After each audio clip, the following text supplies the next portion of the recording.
Beb, Hmm. kailan mo ko dadalhin sa mamahaling lugar? Ayun na, kung gusto mo, pwede naman. Oo nga. Sure? Oo. Sige. Tita ko. Saan? Basta kailangan mo takpo yung mata mo para surprise. Pero dapat naka-formal tayo. Alam nga naman. Okay na yan. Ang pangit ng outfit ko. Dapat formal. Kadress ako eh.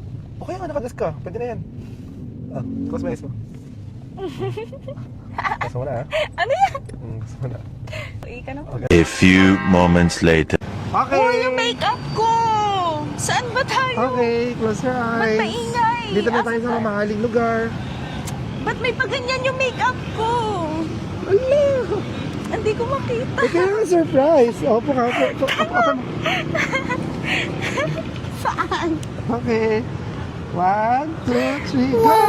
Yeah! Mamahaling lugar. Ayan o! Sabi ko sa mamahaling restaurant. Mahal naman dito. Di ba? Oo. Nakakahiya. Oo.